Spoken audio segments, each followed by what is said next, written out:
primero que aprendimos ya era no hay que hablar de vida independiente, sino de vida autónoma. No somos dependientes, todos nos relacionamos y necesitamos unos a otros. Y para mí fue un gran aprendizaje y empezamos a poner foco. Y bueno, ha sido muchas reuniones, muchas idas y venidas, sobre todo nosotros exponíamos nuestras necesidades y desde Argintzari nos iban como guiando un poquito y dando forma a saber cómo irlas cubriendo o qué teníamos que ir articulando. No sé si os acordaréis, los socios tanto de AFATRAS como de Petales, que como a mediados de octubre pasamos una encuesta. Y a través de esa encuesta, gracias al análisis que hicimos con Argintzari, pues empezamos a ver clarísimo y meridiano que necesitábamos generar una estructura en red, necesitamos una red y esta red yo creo que empieza en las propias familias, como bien dice Javier. El plan B es el fruto de lo que hemos aprendido que no funciona en el plan A y que ya lo estamos aplicando. El concepto de tribu en las asociaciones nos funciona y nos da resultado. Y yo creo que ahí se inicia el plan B. Y mucho más, es mucho más complejo. Gracias a la participación, quiero decir que AFATRAS es verdad que se centra en Cataluña, pero Petales, por ejemplo, ahí tenemos respuestas de A Coruña, de Barcelona, de Murcia, de Salamanca, de Córdoba, Sevilla, Alicante, Pontevedra, Madrid.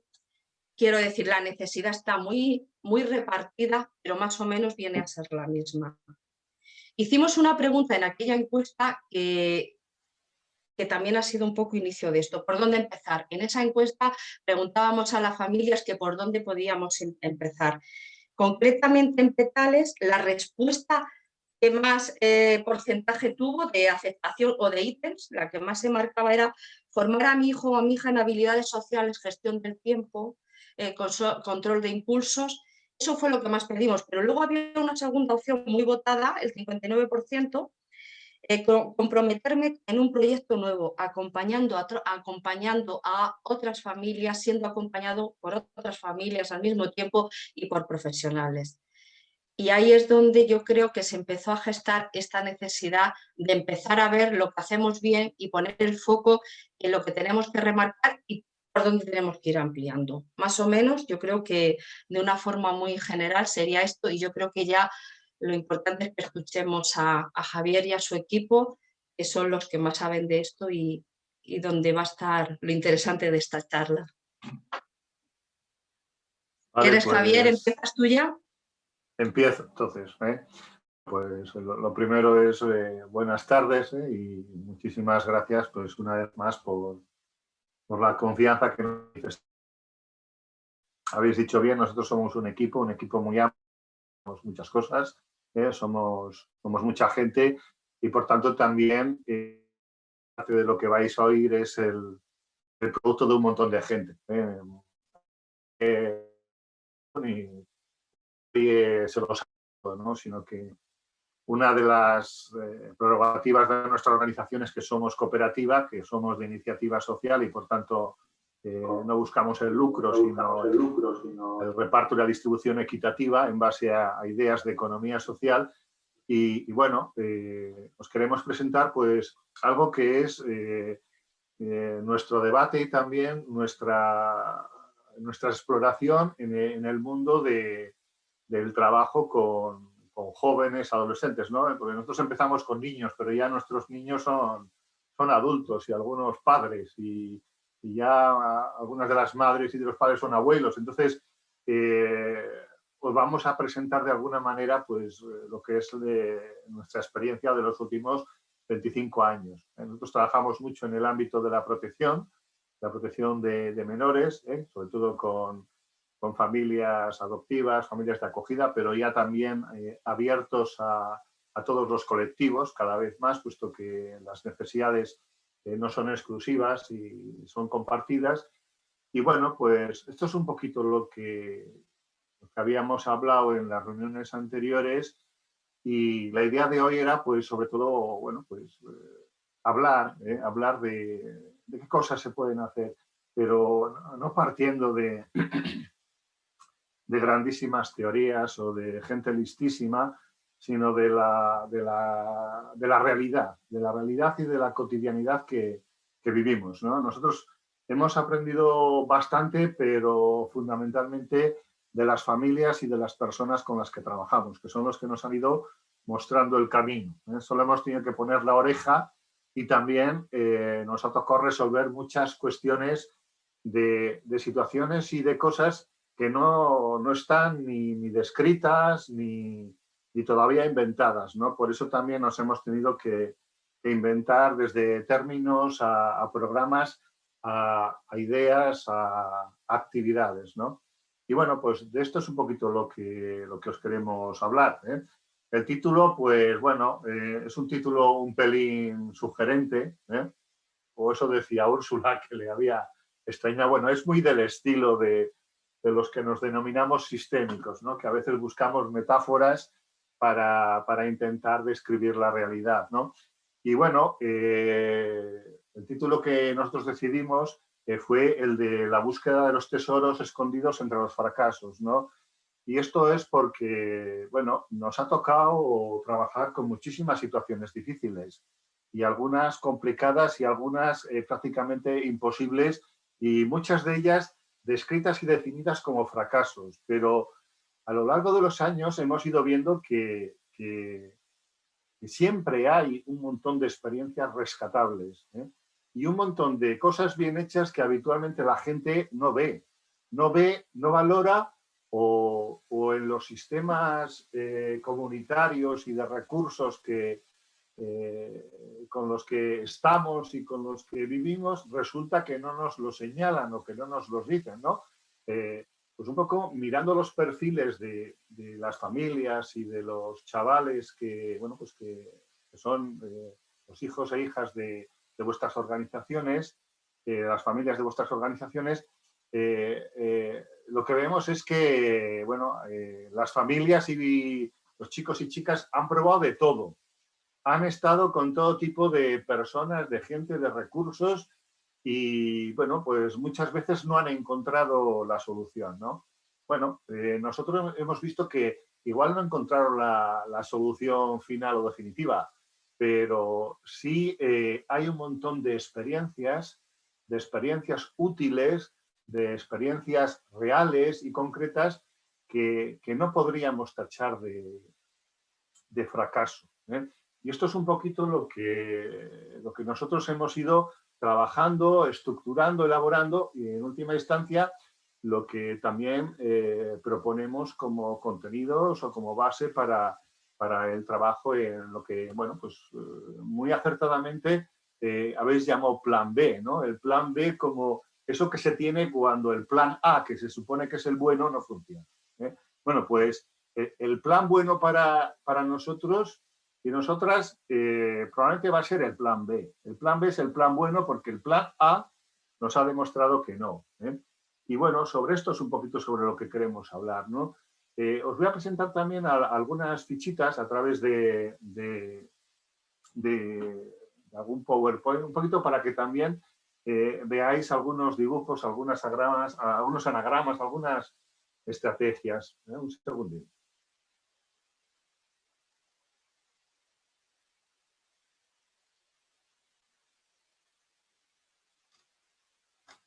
Vale. Bueno, este es uno de los anagramas que nos gusta mucho utilizar, que nosotros lo hemos usado mucho en eso que habéis llamado el tema de las casas conectadas en red, ¿no? Y bueno, nosotros hemos constatado a lo largo de muchísimos años que a pesar de los conflictos y de las crisis y de situaciones muy dramáticas, ¿no? Donde la gente habla de mi hijo se fue de casa o lo tuvimos que sacar o muchísimas otras cosas más de esas, nosotros hemos visto que donde todo el mundo ve una cuerda rota, resulta que no hay una cuerda rota, que hay dos trozos unidos por un filamento que parece muy fino, pero que a la vez es muy resistente, ¿eh? Hemos visto que, bueno, pues que en todas las familias con las que hemos trabajado, en situaciones muy complicadas, con vidas muy duras, con experiencias en muchos casos terribles, resulta que el vínculo perdura Y este vínculo que parece como un hilo invisible que no sirve para nada o que no existe o que cascó o que fracasó, entre comillas, resulta que es un hilo muy poderoso. Un hilo tan poderoso como que con frecuencia este hilo puede generar magia. Vaya. En el sentido de que, bueno, de que incluso ese pequeño hilo es capaz de regenerar la cuerda entera. Y en base a ese hilo fino que no se rompió, hemos visto también que muchas de las situaciones que hemos trabajado revierten. Hemos visto que muchísimos adolescentes en la edad entre los 15, 16, 17, 18 años protagonizan historias y situaciones graves, ¿no? de gravísimos riesgos en muchos ámbitos, ¿no? y de vidas muy, muy desorganizadas. Pero también hemos visto que con mucha frecuencia, al cabo de unos años, las cosas se van reorganizando. Y estamos viendo ya generaciones de chavales de 22, 23, 24, 25 años que empiezan a reorganizarse, que empiezan a reconstruir sus historias, que empiezan a reparar las relaciones, a retomar estudios, a encontrar y poder disfrutar esta vez sí de expectativas alternativas propuestas en el plan A. Es decir, eso que no funcionó durante la adolescencia y en los primeros años de la juventud, resulta que empieza a funcionar más adelante. Y resulta que, bueno, pueden hacerlo, ¿no? Y bueno, lo que nosotros sabemos es que esto no es magia, que esto es, de alguna manera, el producto de lo que las familias habéis generado. No sé cuántas veces os han hecho sentir que habéis fracasado, que no lo habéis hecho bien, que es culpa vuestra y responsabilidad vuestra por lo que no habéis hecho adecuadamente o porque no habéis seguido determinadas normas o reglas. Algo que nosotros hemos visto es que a muchas de nuestras familias las clasifican de familias negligentes o de familias permisivas o de familias que en última instancia son las responsables de que sus hijos tengan los problemas que tienen, obviando todo lo que ya sabemos hoy sobre el desarrollo de las personas cuando tienen adversidades en edades muy tempranas, ¿no? A través de diferentes programas y de diferentes proyectos ya sabemos que todas aquellas personas que vivieron adversidades en edades muy tempranas luego van a tener desarrollos muy lastrados. Pero esto es algo relativamente nuevo que como quien dice, nos hemos sentado en esa idea y ahora la sabemos defender porque tenemos argumentos, porque sabemos cómo y además, de alguna manera, los conocimientos científicos en muchos ámbitos están demostrando que esto es así. Es decir, que las adversidades tempranas tienen su repercusión, ¿no? Bueno, ¿cómo hemos organizado la charla de hoy? Pues básicamente en hablar de cómo en esos fracasos podemos encontrar soluciones alternativas que funcionan, ¿no? Y de cómo, aderezando esas experiencias con autocuidados, con redes de apoyo en condiciones, con pequeñas acciones de ámbito reducido, es decir, sin grandísimas expectativas, ¿no? Algo que hemos visto es que en el plan A, cuando se le ofrece a alguien la integración social o cuando se le ofrece la incorporación al mundo del trabajo, se le ofrecen habitualmente a nuestros chicos y chicas programas y proyectos que con frecuencia fracasan porque los nuestros no llegan o no están en el punto o no tienen todavía los recursos suficientes para llegar a eso que se les pide, a eso que se les ofrece, y con frecuencia estos programas no bajan el nivel, no se bajan al nivel de estos chicos y chicas, sino que mantienen la exigencia y cuando se descuelgan y lisa y llanamente fuera y fuera. Y de alguna manera nosotros hemos visto que las pequeñas acciones, que a priori nos pueden parecer absurdas o inútiles o que evidentemente no van a producir la integración social de nadie, ni la incorporación al mundo del trabajo, ni la incorporación a la vida adulta, sin embargo, son puntos o pilares o tractores importantísimos a la hora de cambiar las expectativas, las creencias, las vivencias de nuestros chicos y chicas.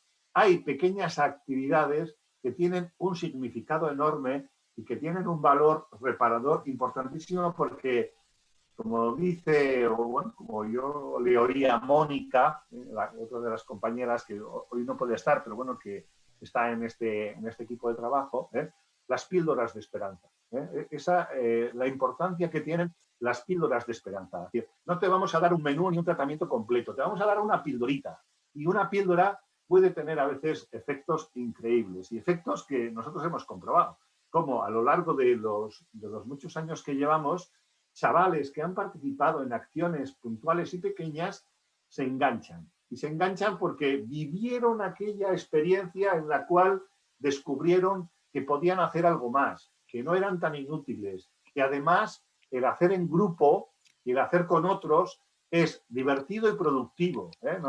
Nos ha asombrado mucho, ¿no? El valor y la importancia que tiene el grupo para, sobre todo, los chavales y los jóvenes, ¿no? Y cómo a través de los grupos se pueden potenciar muchísimas actuaciones, ¿no?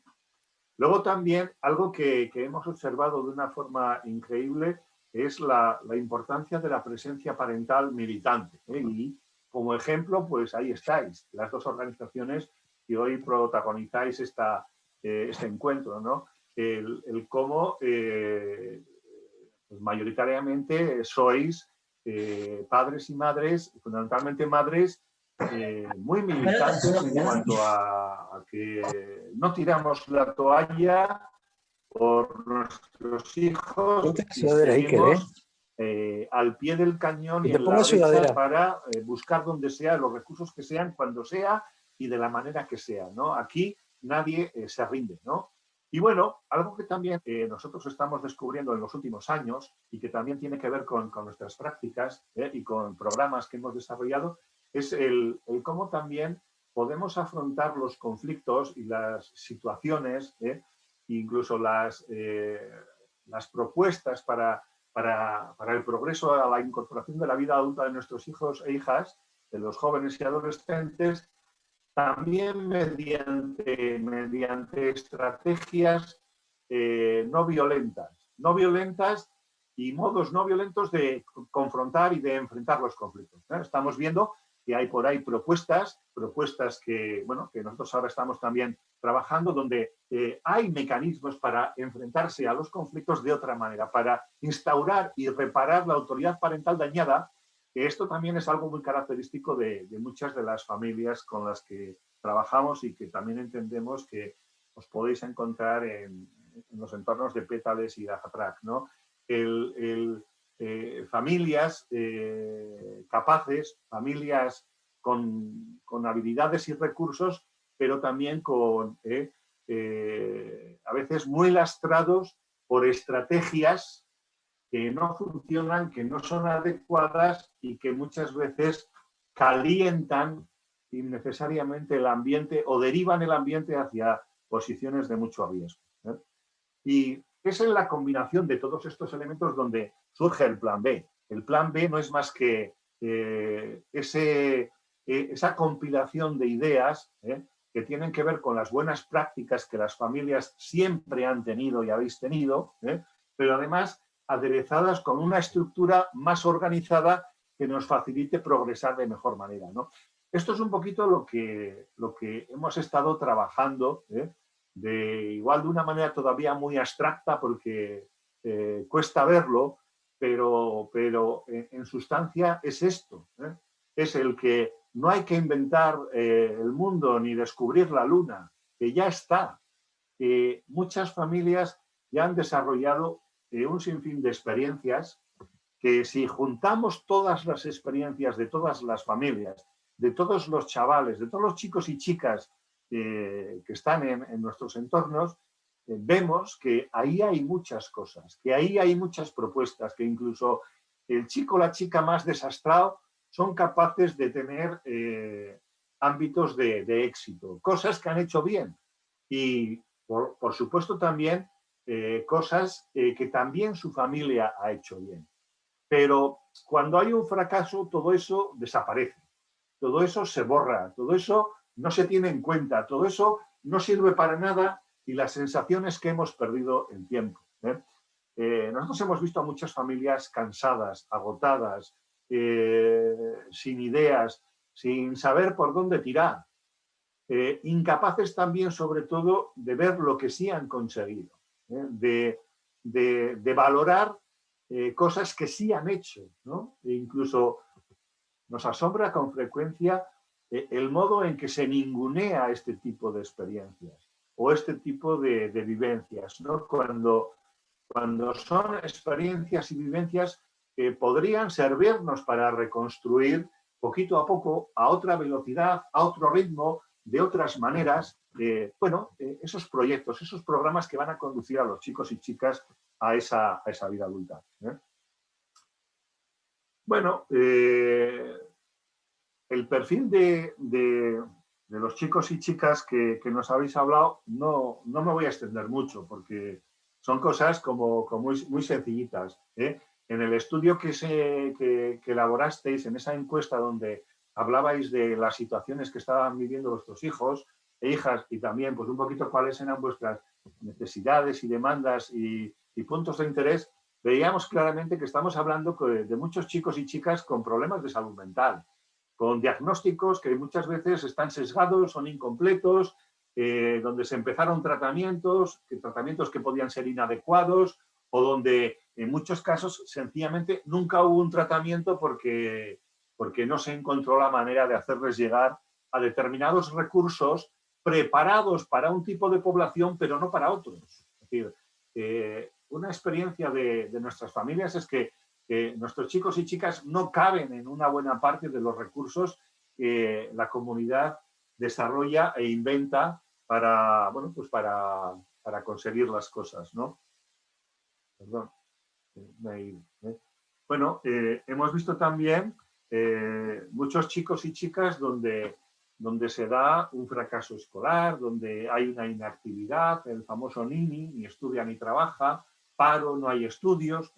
Hemos visto chicos que se fugan, que desaparecen de la vida familiar durante periodos cortos, largos y de todos los tamaños. Hemos visto también, en muchos casos, consumos abusivos de alcohol, de drogas, donde sobre todo lo que más nos impacta no es el nivel del consumo, porque no es el consumo en sí, es el qué buscan estos chicos y chicas en ese consumo, ¿no? Esa búsqueda compulsiva de controlar el sufrimiento que tienen, ¿no? Solamente cuando estoy borracho, cuando estoy hasta las trancas de marihuana, es cuando me siento bien. Eso es una búsqueda terapéutica del bienestar. Probablemente con los instrumentos inadecuados, con las cosas menos provechosas, pero es una búsqueda de alivio, es una búsqueda de intentar gestionar y controlar el sufrimiento. Hemos visto también muchas relaciones de dependencia, las parejas que muchas veces hacen estos chicos y chicas, son parejas pues, donde la dependencia, los malos tratos, el trato inadecuado, la insatisfacción, es algo muy habitual, ¿no? Donde además muchas veces nuestros chicos y chicas tienen poca red social y además redes sociales muy pobres o de cierto riesgo o incluso peligrosas, ¿no? Habéis hablado de chicos y chicas con delitos, con agresiones, ¿no? Hemos visto que la violencia filoparental es una realidad pues cada vez más extendida, algo que cada vez también poco a poco vamos aprendiendo a ver, a denominar y también incluso a buscar soluciones a ese tipo de actuaciones, ¿no? En última instancia nos encontramos con chicos y chicas con gravísimos riesgos de exclusión. También nos habéis hablado de infinidad de chicos y chicas que en algunos momentos de su vida y del proceso de desarrollo han tenido también experiencias positivas y situaciones adecuadas, ¿no? Bueno, esto nos da a nosotros también muchos puntos de agarre porque si bien sabemos que las adversidades tempranas han generado situaciones de mucho descalabro y de desarrollos muy alterados e incluso insuficientes, también estamos cada vez más pudiendo comprobar otra realidad. Otra realidad que habitualmente la gente no quiere ver o no ve o no valora. Y es que los buenos cuidados, los buenos tratos, las buenas cosas que las familias hicieron, no va a saco roto. No desaparece por arte de Birle Birloque, ¿no? Cuando ahora nos encontramos a chicos de 24, 25 años que ellos solos vienen a las terapias, que empiezan a poder ponerse a estudiar, a hacer todo aquello que tenían que haber hecho con 16 y 17, lo empiezan a hacer igual con 24, 25. Bueno, no es magia. Esto no pasa porque sí. Esto no pasa porque de repente, a modo de milagro, aparece por ahí algo que resuelve el tema. No, esto pasa porque evidentemente los buenos cuidados, las buenas atenciones, las cosas bien hechas, las buenas experiencias no van a saco roto, producen efectos, generan expectativas positivas, generan recursos que se reactivan, generan experiencias que no se olvidan y que en un momento determinado, cuando la persona está más equilibrada y sosegada, puede retomar para rehacer y para recomponer aspectos importantes. Bueno, vemos también en las familias, familias donde bueno, pues hay una dificultad importante para todo lo que es el ejercicio de la autoridad parental.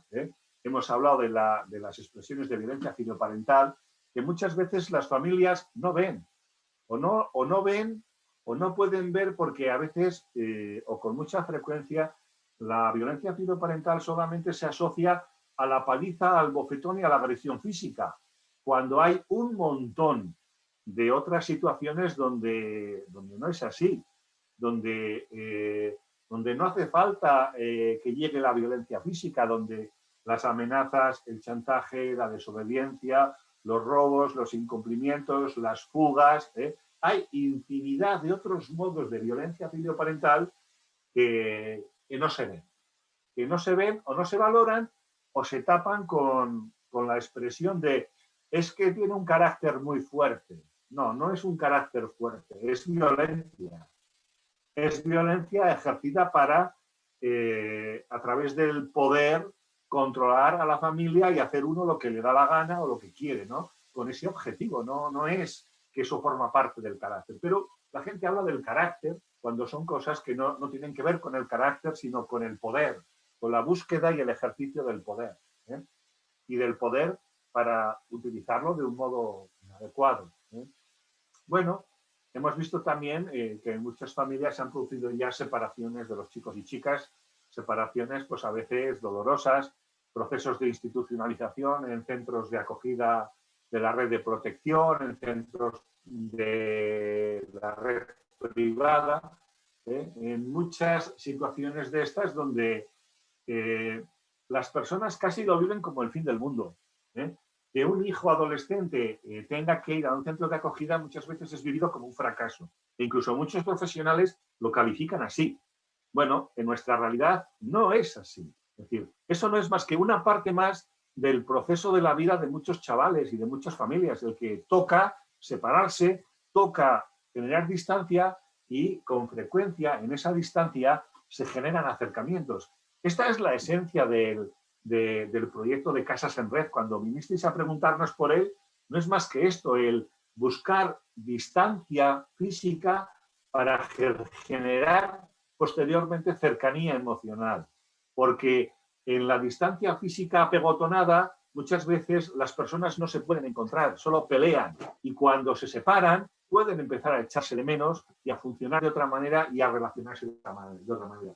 Estas son las experiencias que nosotros comprendimos, ¿no?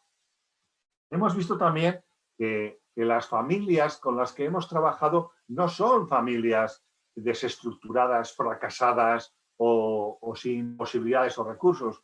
Nos hemos encontrado con muchísimas familias con recursos y capacidades, pero con chicos en situaciones muy adversas o con adversidades tempranas que les impiden desarrollarse al mismo nivel que los otros, porque siempre les pusimos la comparación con los normales, con los correctos, ¿eh? Y esto es lo más dramático para ellos, ¿no? El compararles con ellos que tienen los recursos que ellos no pueden tener todavía, ¿no? Esto es cruel, es trágico y les lleva al bofetón de forma garantizada, ¿no?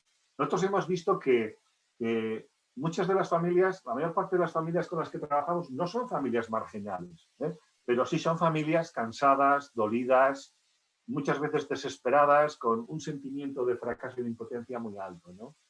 Y bueno, algo también que nos ha sorprendido y que muchas veces la sociedad calla es de experiencias de discriminación, de xenofobia, de racismo, de bullying, de violencia entre iguales que muchos de vuestros chicos y chicas han vivido desde edades tempranas, ¿eh? Eso de no ser el más listo o de no ser el más popular de la clase, con mucha frecuencia es un riesgo y es un peligro para la integridad de muchos. Y muchos de vuestros chicos y chicas, cuando tienen capacidad para hablar, hablan y dicen lo que les han hecho otros. Los buenos, los normales, los que les quitaron del medio, los que les insultaron, los que no contaban con ellos, los que les hacían sentir todas sus discapacidades o disfuncionalidades, ¿no? Y además, desde la posición de que los buenos y tú eres el malo y el tonto. Muchas veces la violencia de nuestros chicos y chicas tiene mucho que ver con lo que han vivido, con lo que otros les han hecho, con lo que han tragado en silencio y nunca pudieron contar porque no sabían cómo ni tenían cómo. Y además, porque con frecuencia cuando vivían ese tipo de violencia por parte de los iguales, los adultos muchas veces mirábamos para otro lado, o bien justificábamos situaciones que eran injustificables, ¿no? Es que me han llamado puto negro de mierda o tonto del culo o lo que sea, ¿eh? Ya, pero tú también insultas, ¿eh? Con lo cual estamos destrozando toda posibilidad de ayudarles a superar ese tipo de discriminación y de violencia, ¿eh? Y bueno, Javi, Javi, no te quiero. Llevas la mitad de tiempo, que me has dicho que te lo recuerde, ¿vale? Pues acelero, ¿eh? No, la mitad. Tranquilo, tranquilo. Vale, ya. Gracias, Begoña. Le había pedido que me interrumpa porque si no, el tiempo se me pasa, ¿eh? Bueno, algo que también tenemos que reflexionar, ¿no? Y es, lo dicen las familias, ¿no? Familias cansadas, agotadas, sin ideas, con sensación de fracaso. Muchas veces hemos observado que son capaces de dedicar millones de horas a cualquier necesidad que sus hijos o hijas tengan, ¿eh? Y van de aquí para allá, hablan con quien sea, se mueven, se esfuerzan, hacen infinidad de cosas en casa, pero algo que hemos visto y que está ausente en muchísimos padres y madres, sobre todo en muchas madres, es el tema de los autocuidados, ¿eh? Nosotros ya cada 2x3, de forma sistemática, recetamos autocuidado. Es decir, si tu hijo o tu hija ha hecho una avería, date un beneficio. Es decir, date un mimo, date algo positivo y este fin de semana hazte algo celebración para ti, ¿eh? Algo que repare también tantos sinsabores como a veces ciertas situaciones provocan, ¿no? Y observamos que esto cuesta muchísimo a la gente, ¿no? El cuidarse, el darse un fin de semana libre, el cogerse unas horas algún día, el programar una actividad. Hemos visto madres y padres capaces de programar las agendas de sus hijos en cuanto a cuidados y atenciones al milímetro. Y si se trata de situaciones escolares, ni os cuento. Las familias son capaces de invertir millones de horas, pero no son capaces de hacerlo en autocuidado, ¿eh? ¿Qué pasaría si las madres, los padres que vivís situaciones como las que estáis viviendo con frecuencia, dedicarais solo un 10% del tiempo que dedicáis a vuestros hijos e hijas, lo dedicarais a cuidaros, a daros determinadas satisfacciones, a daros determinados homenajes, a coger y irse un fin de semana, un día, unas horas, a hacer algo para uno mismo, sin la presencia del hijo o de la hija que muchas veces son auténticos petardos. Bueno, sabemos que cuando la gente se cuida a sí misma, cuida mejor a sus hijos. Y esto es una relación directa. Es decir, las personas que se cuidan a sí mismas tienen más capacidad para cuidar de sus hijos y cuidar mejor. Tienen más paciencia, tienen más flexibilidad, desarrollan más amplitud de miras, tienen otros estados de humor, otras visiones también del futuro. Por eso nosotros insistimos, ¿no? Y pensamos que uno de los pilares del plan B tiene que ser necesariamente el desarrollo de estrategias de autocuidados para las madres y los padres, porque las batallas, porque las guerras, porque los proyectos que tienen que enfrentar de forma diaria son proyectos a muy largo plazo con frecuencia. La crianza de un hijo que en unas familias tiene una duración, en las familias cuyos hijos e hijas han sufrido adversidades en edades tempranas, estamos hablando de crianzas muchísimo más largas y prolongadas en el tiempo. A nosotros algo que nos pone malos cuando lo oímos, es cuando la gente habla de los fracasos de los procesos adoptivos. Y hablan de los procesos adoptivos como si fueran procesos que duran 5 años, o 7, o 10. Que no, que los procesos adoptivos duran 40 años. Que quien aborda una adopción tiene que pensar en 40 años, no en 5. En 5 puede pensar nuestra vecina, nuestro cuñado, que tienen hijos que no han sufrido adversidades. Pero quienes tienen hijos e hijas con adversidades tienen que pensar en otros plazos, en otros tiempos. Nuestra experiencia con los chicos, con las familias, ¿no? Esta es una frase que nos dijo Marcos Jiménez Pulver, lo dijo en un congreso de familias y de técnicos, y él dijo: yo estoy aquí porque mis padres no tiraron la toalla. Esto lo dijo cuando tenía 25 años, pero sabemos que entre los 12 y los 25 años la vida de esta familia fue, una feria continua. Tenéis la vida de esta familia en el libro de Indómito y Entrañable. Tenéis ahí bien narrada y bien contada esta historia, ¿no? Bueno, pues Marcos, el protagonista, el hijo, nos dijo ya con 25 años: yo estoy aquí porque mis padres no tiraron la toalla. Porque tenían claro que el proceso no terminaba a los 17 ni a los 18. Porque tenían claro que tampoco terminaba a los 22, a los 23. Y porque a los 25 y más adelante ellos siguieron siendo los padres de este chico, sin tirar la toalla, ¿no? Y esta es la gran receta, es decir, tampoco es que haya muchas más, ¿no? A veces la gente se parte la cabeza pensando en qué estrategia de habilidades de no sé qué tipo va a hacer que mi hijo entre por el camino. Bueno, que no hay ese tipo de cosas. Que ese tipo de cosas no son tan fáciles de encontrar o tan cercanas, ¿no? Que lo fundamental y lo que nosotros hemos descubierto es que lo que genera la solución y la salida del túnel no son las habilidades, no son los programas, no son los proyectos, no son las ideas estupendísimas. Lo que realmente ayuda a salir a estos chicos y a estas chicas del túnel es el que sus padres no tiran la toalla, que siguen estando ahí, incluso cuando tienen ya una edad muy avanzada o poco común para el resto, porque un chico habitualmente a los 25 años ya tiene encarrilada su vida hacia algún lado, pero Los nuestros a los 25 están empezando a hacer las cosas que habría que hacer a los 16. Con lo cual, a ver cómo coordinamos y conjuntamos todo eso. Nosotros hemos visto que no tirar la toalla implica que hay una expectativa de esperanza. Sobre todo porque nuestros hijos e hijas, más que muchas veces medicación, que también la necesitan, necesitan píldoras de esperanza.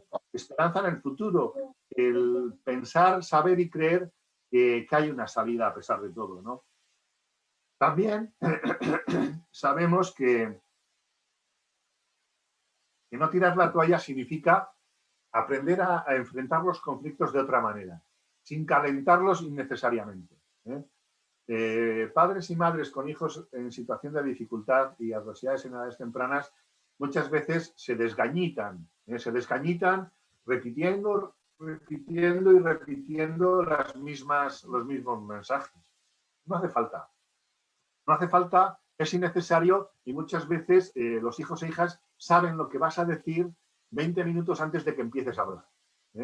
La mayor parte de nuestros sermones, de nuestros consejos, de nuestras explicaciones no son necesarias. No hacen falta. Se conocen la teoría mejor que nosotros. Pero, nosotros entendemos que hay que hacerlo. Hay que hacerlo al punto que muchas veces rayamos. Rayamos y sin darnos cuenta generamos situaciones de cierta violencia.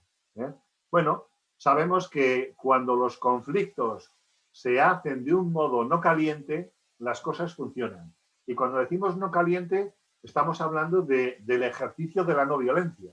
La no violencia como estrategia para enfrentar incluso situaciones de violencia. Sabemos que es útil, sabemos que es práctica y que además muchas veces para el padre y para la madre son posiciones filosóficas y éticas mucho más provechosas que otras medidas que incitan a la confrontación violenta, al castigo, casi a la venganza, al se va a enterar y va a aprender de esta para toda su vida porque se va a enterar. Sabemos que esto no funciona. Con muchos de nuestros chicos y chicas esto no funciona. Por tanto, hace falta otro modo de ejercer la parentalidad, otro modo de ser padres y madres. También no nos queda más remedio que aceptar las dificultades, los trastornos y los problemas. Algunos de los trastornos y de los problemas sabemos que van a acompañar a nuestros hijos e hijas el resto de sus días y que por tanto van a tener que aprender a vivir con determinados problemas y a enfrentarse a abordar determinados problemas, ¿no? Si hay un problema de salud mental y vas a requerir medicación o vas a requerir ayuda o terapia, tienes que saber y tienes que desarrollar las habilidades para encontrar el camino. Sabemos que esto pasa, algo que solemos decir a veces con sorpresa, pero también con mucha satisfacción, es que a muchos de los adolescentes que vimos desaparecer de nuestra consulta con 14, 15, 16, 17 años, resulta que ahora vienen solos con 25. Vienen solos y pidiendo ellos la intervención, sin necesidad de que nadie vaya por detrás forzándoles o obligándoles. Bueno, es otro aprendizaje que no estaba previsto, pero que van a tener que hacer. Y probablemente lo van a tener que hacer antes de pensar en una incorporación al mundo laboral o a la académica o a la convivencia en tal o cual recurso, con tal o cual posibilidad. Hay que romper con las formas de actuar que no funcionan. Si esto que hacemos no funciona, hay que irse a otra cosa, ¿no? Y esto es lo que muchas familias han experimentado a base de buscar soluciones tras fracaso y fracaso, ¿no? Es decir, no me rindo, sigo buscando y poco a poco van apareciendo cosas que funcionan. Y voy dejando atrás cosas que no funcionan. A veces este aprendizaje se hace en solitario, se hace de forma cruel y a veces con mucho sufrimiento, pero ¿qué pasaría si pudiéramos compartir nuestras experiencias y darnos cuenta de que muchas de las cosas que hacemos son recursos positivos y de que algunas de las cosas que hacemos no son necesarias ni útiles ni tan siquiera buenas? Con todas estas teorías de la conducta y del comportamiento que ha habido durante unos cuantos años, nos han metido en la cabeza que eso de los premios y de castigos funciona muy bien. Y que si una autoridad no es capaz de generar determinados castigos o determinados modos de generar consecuencias, como que no era autoridad. Esto es falso. La vida con nuestros chicos y chicas nos ha demostrado que no es lo determinante, que no son los premios y castigos lo que determina el avance y el desarrollo de muchos de ellos, ¿no? Que es sobre todo esa disponibilidad a la ayuda que tienen ese padre y esa madre que no se rinden y que no tiran la toalla. La idea también de los actos de magnanimidad gratuitos. Perdón. Pensamos que son fundamentales. Y son fundamentales porque predisponen al buen rollo, predisponen al buen clima. Y la autoridad no queda reducida cuando hay magnanimidad. La magnanimidad no elimina la autoridad, pero muchas veces la gente la confunde con, pues no sé, con la debilidad o la fragilidad. No, de la misma forma que tenemos la autoridad para decir no te doy esto o no hago esto, podemos decir tranquilamente y te concedo esto porque me da la gana. ¿Por qué? Porque eres mi hijo, te quiero y nada más. ¿Y a cambio de qué? De nada.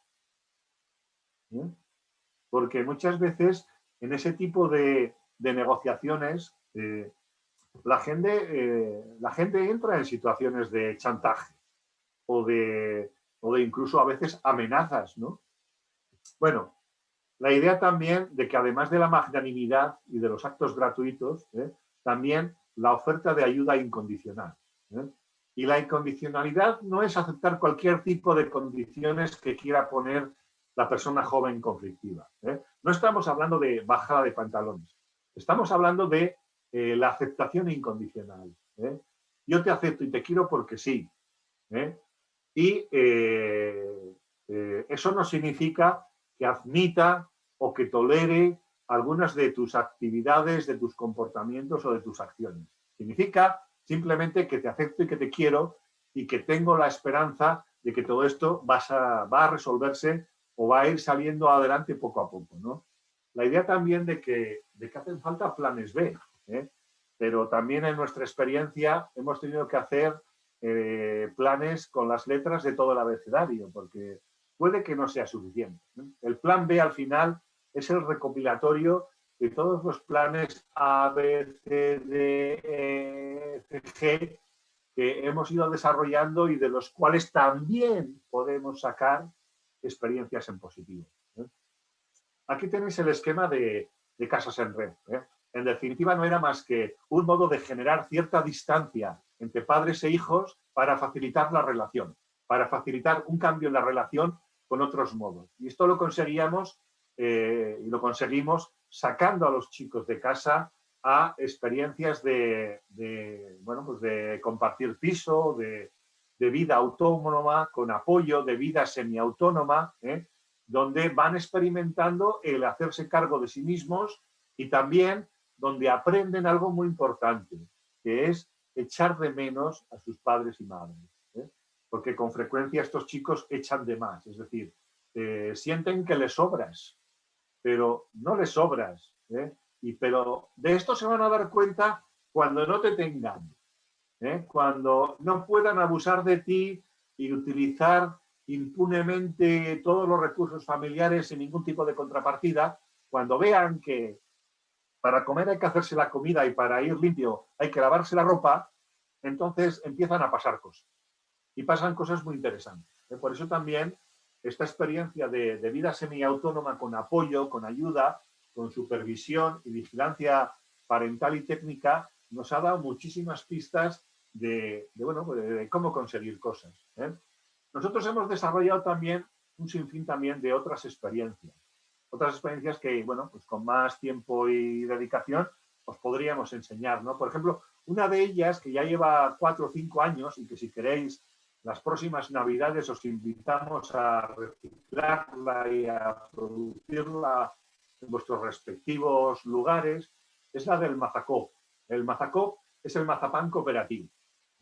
Consiste en, entre grupo de iguales, y de una forma donde hay colaboración transversal y también multifamiliar, generar una cantidad asombrosa de mazapanes. Mazapanes que luego en Navidad sirven de regalo, sirven de obsequio para muchas familias. Y que no os imagináis lo que significa para un chaval que no ha hecho nunca nada producir 5 kilos de mazapán.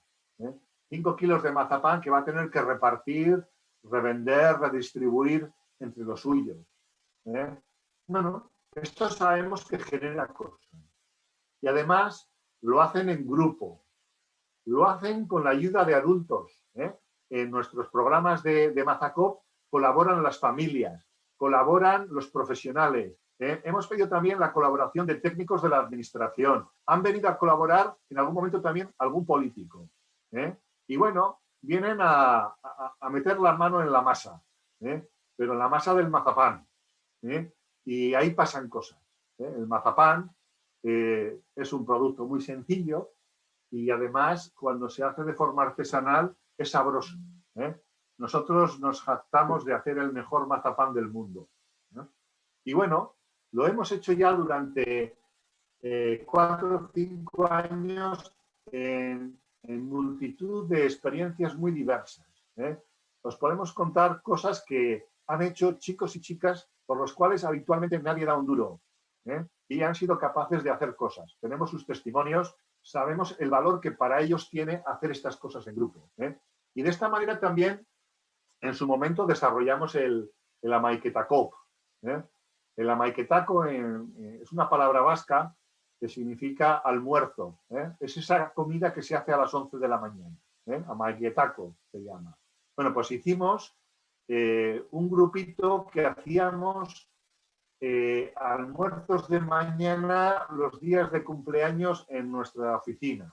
Nosotros tenemos una oficina donde estamos todos los servicios, un espacio común y decidimos que cada mes, un día, se iba a celebrar los cumpleaños de todos los que habían cumplido ese año. Y pedimos a un grupo de chavales, con la colaboración de alguna educadora, que hicieran el Amaiketako, que prepararan a modo de lunch, a modo de catering, una serie de pinchos, de cosas. Y bueno, vimos cómo funcionó, lo que supuso y también lo que generó. Hemos hecho también talleres productivos para hacer pastas, galletas. En un centro de acogida que nosotros gestionamos en Vizcaya, que se llama el Centro Botiola, también los chavales se han juntado para hacer diferentes cosas.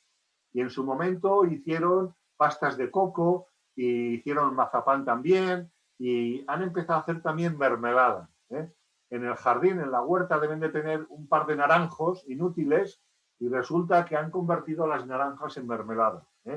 Y han vendido no sé cuántos botes de mermelada. Bueno, es solo mermelada, es solo una experiencia. No vamos a arruinar a las empresas alimentarias, pero esos botes de mermelada tienen un valor especial. Este verano hemos hecho actividades de ocio solidario y ecológico. Una organización de Vizcaya, en un lugar paradisíaco como es la Ría de Plencia, no sé si la conocéis, pero vamos, es un entorno precioso, de ría, playa, de zonas verdes. Bueno, pues nos propuso con un grupo de chavales limpiar las márgenes de la ría que estaban llenos de basura. Y nos fuimos con los chavales a limpiar los márgenes de la ría, pero lo hicimos con tablas de surf, con tablas de pádel surf. Bueno, fue una actividad divertida, a la vez que solidaria y ecológica. Y los chavales lo hicieron en grupo. Algunos escapó, pero la mayoría se pringó e incluso han propuesto ideas para mejorar el cómo se hizo, porque hay intención de volverlo a hacer, porque les gustó y quedaron a gusto. Hemos puesto también en marcha un laboratorio de autonomía donde los chavales nos han pedido hacer cosas para desarrollar su autonomía. Y bueno, hemos visto también que muchas de las familias con las que hemos trabajado,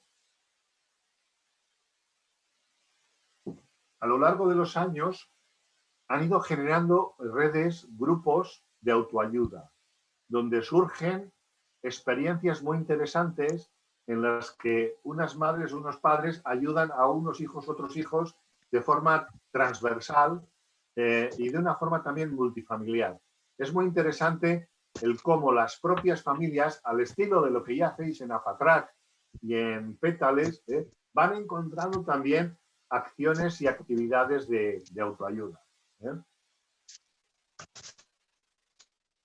Y bueno, Javi, 10 minutitos, hemos ¿vale? visto pues que hace falta ese plan. Javi, 10 minutitos. Vale, pues al ataque. Vale, de acuerdo. Gracias, Bebo. Bueno, hemos hablado ya de muchos elementos, de muchos conceptos, de un nuevo estilo de autoridad, de un nuevo modo de ver las acciones que sí son productivas, ¿no? Hemos visto que el plan B, ese plan que habría que hacer con todas esas experiencias exitosas que han quedado invisibilizadas, y que permiten hacer un plan, si eso se estructura adecuadamente, hemos visto que las claves de esas experiencias exitosas y que producen y generan cambios en las personas, tanto en los chicos como en las familias, uno de ellos es el desarrollo de la autonomía. Y entendiendo la autonomía en el sentido amplio y entendiendo la autonomía también como esa obligación, esa necesidad de respetar la libertad de los chicos y chicas a pesar de lo equivocados que estén en muchas cosas, pero también fomentando el que sean autónomos en los grados en que puedan, porque hay muchos grados y muchos niveles de autonomía. Nosotros entendemos que esto tiene que ser una especie como de autonomía a la carta, es decir, cada uno tiene que tener su plan, no un plan que sirva para todos, sino que cada uno tiene que tener su plan de autonomía, el plan en el que se va a desarrollar, en el que va a aprender a hacer cosas por sí mismo.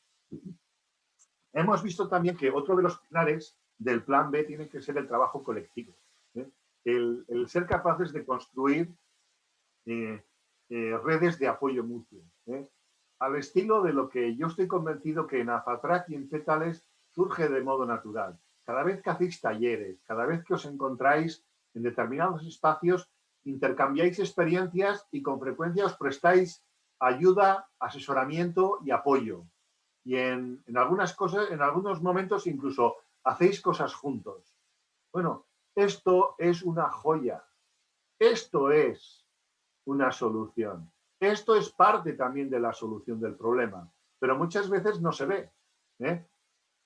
Lo que más nos sorprendió cuando hicimos el Mazacop, hace 4 años, el primer Mazacop en el 2016, lo que más nos sorprendió al pedir a los chicos que valoraran qué era lo que más les había gustado de la experiencia, lo que nos dijeron era que fue la experiencia de grupo. Incluso en esa actividad había una ganancia de dinero, puesto que vendimos cerca de 1.000, yo creo que del orden de unos 800 kilos de mazapán llegamos a vender, en bloques de 400, 500 gramos. Y el dinero de lo que se sacaba, siempre desde la economía social, es decir, no generamos lucro, es decir, repartimos los recursos de forma adecuada, de forma justa. Lo que hicimos es, pagamos los materiales, pero luego distribuimos las ganancias entre todos los participantes según también sus grados de implicación, porque fueron distintos. Y no se generó una riqueza, un lucro, sino que de alguna manera se compensó el tiempo dedicado y el esfuerzo. Bueno, lo que más valoraron los chicos no fue el dinero. Nuestros chicos y chicas pueden ser, vamos, peseteros, pero los que más, y lo sabemos, que por 1 euro matan. Pero lo que más les movilizó fue el hecho de que era actividad en grupo. Y además era un grupo de chicos y chicas que no se conocían entre sí, que eran nuevos procedían de muy diferentes ambientes, de muy diferentes situaciones y coincidieron en esa actividad y se generó una actividad de grupo muy varios. Por tanto, la idea de la red de apoyo mutuo, tanto a nivel de chicos y chicas como de familias, es un instrumento fundamental que pensamos que tiene que desarrollarse en el Plan B. También la idea del acompañamiento, ¿no? La idea de que el Plan B se hace con el apoyo que las personas encuentran en la tribu. Y cuando hablamos de tribu, hablamos de no solamente el padre y la madre, sino otros referentes que pueden también acompañar determinadas actividades, a modo de mentor, a modo de acompañante, a modo de voluntario que durante un tiempo te apoya en tal o cual actividad o tarea, ¿no? Entendíamos que se trataría también de generar una red de ayuda mutua, de apoyos mutuos, pero concretos, de yo te acompaño, te llevo y vas, y tú haces esto por este otro, y el otro lo hace por el otro, al estilo también de esas cadenas de favores, ¿no? Donde quien ha recibido un favor probablemente va a tener mucha predisposición a ayudar y a facilitar lo mismo, ¿no? Desde hace 2 días tengo un chaval con una esquizofrenia interesante porque tiene este trastorno psicótico el chico. Él está llamándome cada 2 por 3 y mandando mensajes porque quiere que hagamos algo donde en grupo unos apoyen a otros. Y él quiere ser el que ayude a otros chicos a hacer ciertas cosas. Y él se ofrece para ayudar, porque en uno de los grupos de referencia tenemos un monitor, un chico que está terminando la carrera de educación social, que bueno, que él es una persona adoptada, que ha decidido trabajar en este campo. Y este otro chico, que os digo que también es adoptado, ha visto en él un referente y dice, yo quiero también trabajar como él, yo también quiero hacer esas cosas que está haciendo este otro y quiero también ser el monitor de alguien. Bueno, ¿quién dijo que nuestros chicos y chicas no pueden enseñar a otros, no pueden acompañar, no pueden compartir sus experiencias? Bueno, lo que sabemos es que sí, que lo pueden hacer. Y además entendíamos también que el Plan B es sobre todo una plataforma de emprendimiento de primera categoría. O sea, reíros de los emprendedores de las empresas multinacionales o tecnológicas. Porque en lo social y en lo comunitario, una estructura de este tipo es una estructura donde se tiene una posición activa, donde las personas se implican, donde asumen responsabilidades, donde se actúa de forma organizada y estructurada para ir cambiando las cosas sin pedir permiso. ¿Cuántas veces hemos esperado que sea salud mental, que sea educación, que sean los servicios sociales los que nos resuelvan la papeleta? Pues ya os aviso, podéis esperar sentadas los siglos que queráis y que tengáis por delante, porque muchas de las soluciones no van a salir de las estructuras comunitarias. Nosotros sabemos que cuando la gente se junta, hace cosas, propone cosas y se pone en plan activo, se pone por delante de las autoridades, se pone por delante de los recursos, se pone por delante de las estructuras comunitarias y consigue desarrollar cosas. De esto hay multitud de ejemplos. Y nosotros, Javi, que también, ¿perdón? Nada, tenemos que ir terminando, 2 minutitos, ¿vale? Vale, voy terminando. Prácticamente ya esto es lo último, porque lo que me quedaba ya está comentado. Bueno, el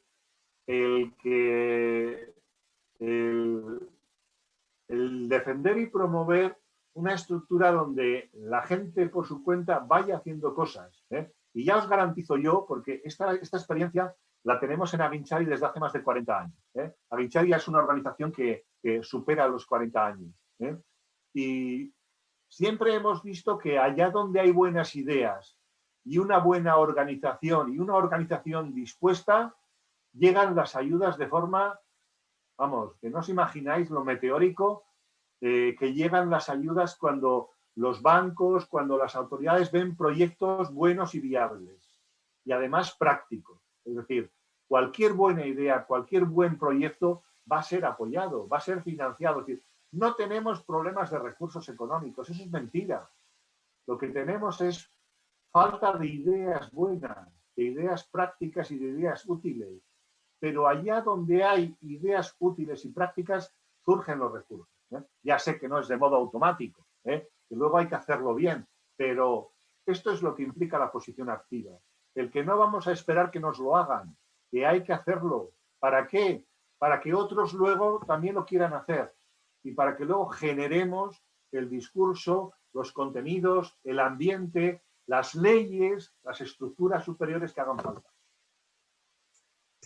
Y luego, pues también aceptando las dificultades que nos van a tocar, sin grandes pretensiones, sabiendo también que las pequeñas cosas tienen una capacidad inmensa de modificar la realidad. Pequeñas experiencias nos pueden ayudar a pivotar cambios más ambiciosos, pero también sabiendo valorarlas, sabiendo encontrarlas, sabiendo desarrollarlas. De los cuidados ya hemos hablado, pero casi os digo que pasáramos al punto último, ¿no? El que todo el mundo que hoy está aquí se comprometa a dedicar el 10% de los esfuerzos que dedican a sus hijos, que se lo dediquen a cuidados propios y autodisfrute. A ver qué pasa. A ver qué sucede. Yo os reto a que en próximos encuentros me digáis, lo puse en práctica y me pasó todo esto. A ver qué sucede. De esto también se podría hacer una investigación, de qué pasa si la gente invierte unas horitas en sí mismo. Y bueno, algo que también quería comentar, ¿no? El que para los cambios que deseamos, para poner en marcha nuevos modos también nos va a hacer falta un nuevo modo de enfrentar la autoridad. Esto no voy a tener mucho tiempo para desarrollarlo, puede ser el motivo pues, igual para otro momento, porque la cosa tiene mucha enjundia, pero algo ya hemos comentado, ¿no? La importancia de aprender a enfrentar los conflictos que se producen a nivel familiar con otros recursos, de otra manera, con otras propuestas, ¿no? Renunciando a la vieja autoridad, a la autoridad tradicional que se apoya en el autoritarismo y que muchas veces ya no podemos ni tan siquiera moralmente legitimar, porque va contra nuestros principios, ¿no? Sucede que nos queremos apear de la autoridad tradicional, pero todavía no hemos desarrollado una autoridad alternativa, una autoridad que debe de tener otros fundamentos, otros principios. Algunos de ellos ya los hemos comentado. Uno fundamental es el desarrollar otros modos de relación, porque la nueva autoridad parental se va a fundamentar en otros valores, en otros principios, en otros modos de entender las relaciones entre padres e hijos y además en otros de los premios y castigos. Bueno, no nos queda ya mucho tiempo, entonces si en otro momento bueno, pues, surge, pues podemos comentar con más detalle en qué consiste eso de la autoridad, de la nueva autoridad, ¿no?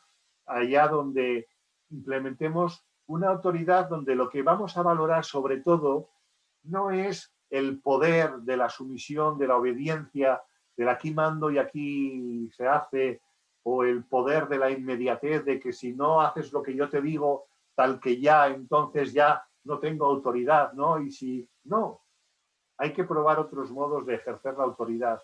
Y nosotros proponemos que nos apoyemos en esa fórmula que dijo Marcos. Estoy aquí porque mis padres no tiraron la toalla. Y esa es la más bonita de las manifestaciones de qué es eso de la presencia parental. Esa presencia parental donde no se tira la toalla, donde no se renuncia a las responsabilidades, pero también donde no se echa uno atrás cuando hay que poner límites y cuando hay que decir que no y cuando hay que enfrentarse a incluso auténticas situaciones de violencia. Esto se puede hacer y algunas de las recetas ya están dichas, ¿eh? No hay que calentar los conflictos, ¿eh? Hay que pensar también en que se puede dar una respuesta a posteriori, es decir, si ahora no tengo la solución, pues ya hablaremos en otro momento y ya te propondré en otro momento otra cosa, pero sin el calentón del enfado, sin el calentón de la rabia, sin el calentón de las ganas de venganza o de agresión, ¿no? E incluso también renunciando al control de los hijos. Es decir, estamos obsesionados por controlar a nuestros hijos e hijas cuando realmente no podemos. No podemos ni hay manera de conseguirlo. Es decir, ellos harán las cosas cuando ellos consideran que debe ser. Nosotros lo que tendremos que generar son las condiciones para que eso suceda, pero con otros recursos, sin chantajes emocionales, porque el chantaje emocional es violencia emocional, ¿eh? Sin sermones, porque los sermones son violencia emocional. Los sermones no ayudan. A nuestros chicos y chicas les cabrean y les ponen, vamos, les raya, les pone enfermos, ¿eh? Y responden con violencia ante los sermones, ¿eh? Sin profecías. Las profecías son terribles, ¿eh? Sin amenazas de lo que te voy a hacer como no hagas lo que yo te digo, porque las amenazas son violencia emocional, ¿eh? Y así, renunciando a un montón de prácticas que son muy habituales en la pedagogía familiar, pero que en el caso de nuestros chicos y chicas son tremendamente ineficaces y además son el caldo de cultivo para el desarrollo de más violencia, ¿eh? Lo vamos a dejar aquí, ¿eh? Yo creo que ya es suficiente. Una hora escuchándome es mucho, ¿eh? Y bueno, quedamos ahora, pues de alguna manera a vuestra disposición, pues para hablar, responder o escuchar también vuestras propuestas y sugerencias, ¿eh? Muchas gracias por vuestra atención y Bego, adelante. Bueno, Javi, primero como siempre, y pese a que estás siempre a mi lado y no como parte del equipo, siempre es un gusto poder escucharle a Javi porque siempre introduce elementos nuevos con una narrativa que hace llegar, ¿no? Yo con esto con los casos y vosotros con vuestros hijos e hijas, ¿no? Ha costado un poquito, pero yo creo que en la medida que iban hablando, ibas hablando, Javi, ¿no? Roser también ha estado ahí con el chat, seguramente revisándolo conmigo. Yo creo que el título de la charla, ¿no? La búsqueda de los tesoros escondidos, pues al final es verdad que a veces los acompañamientos largos generan también, ¿no? Como que hay que escuchar en profundidad también todos los elementos que va incorporando Javi para bucear en vuestros acompañamientos como familias personales para hacer aportaciones, ¿no? Y desde ahí habéis ido haciendo aportaciones muy ricas, muy ricas.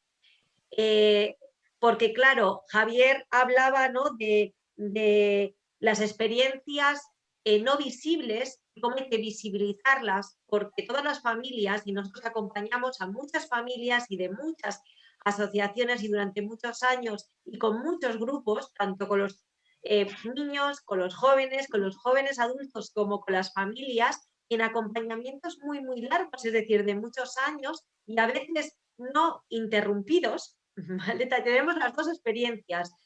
Intervenciones muy largas que hay que descansar y volver a retomar, que son las que ha hecho referencia Javier, y otras que las familias necesitéis acompañamientos más largos. Bueno, pues desde esos acompañamientos, ¿no? Y desde hacer visibles experiencias, claro, muchos de vosotros hablabais de que ya habéis hecho, tenéis experiencias, pero os vamos a contar también algunas de ellas, ¿no?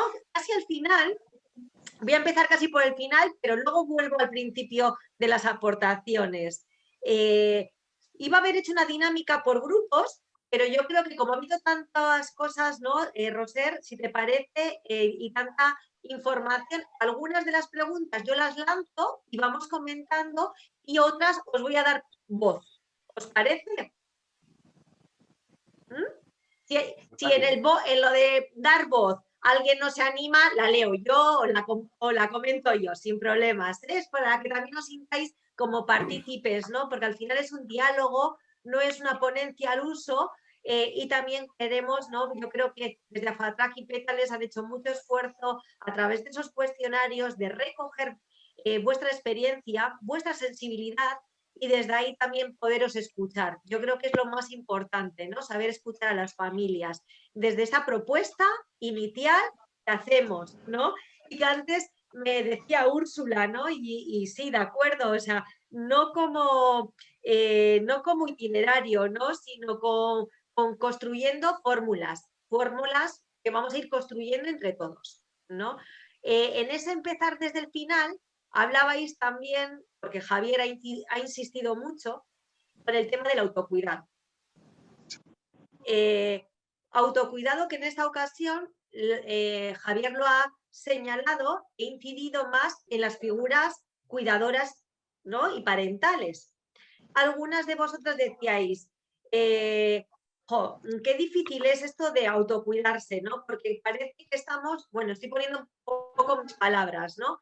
Porque parece que siempre estáis mentalizando, siempre estáis conectados tanto con vuestro hijo o hija, que siempre estáis pensando en que primero es necesario que se autocuide él o ella. ¿Se entiende esta parte? A veces no os permitís eso que señala Javier de cómo el autocuidado genera un beneficio que a veces es muy difícil de ver, ¿no? Porque luego os sentís más fuertes, más rellenados para no retomar esa interacción que a veces pues es desde mucho choque, como también algunos de vosotros habéis señalado.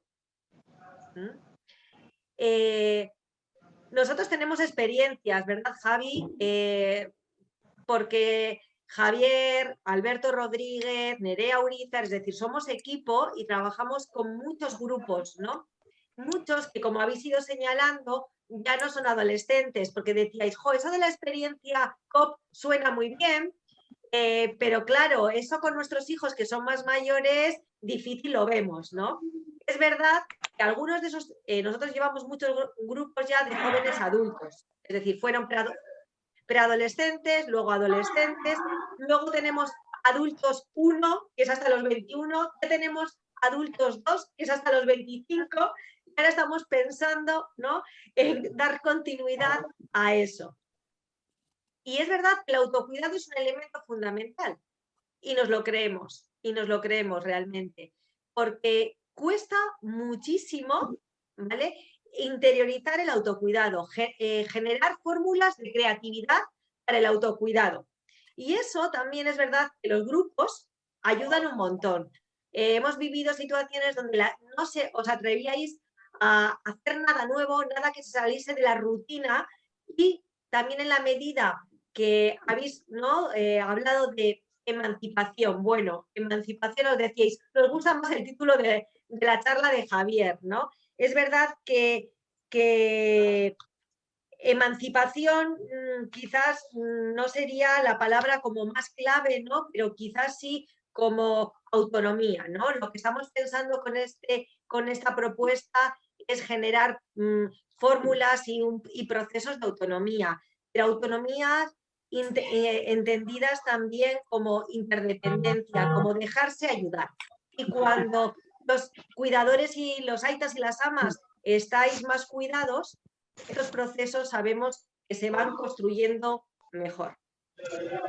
Bueno, hasta aquí. No sé, esto era para introducir un poco este diálogo abierto para los que queráis participar, porque tenemos un montón de experiencias de autocuidado, fórmulas que no eran capaces de ponerse en activo a nivel individual y que desde lo grupal sí se han puesto en marcha. Si queréis, empezamos por esto, a lo que Javier ha dedicado bastante tiempo, tiramos de otros hilos que han salido también en el chat.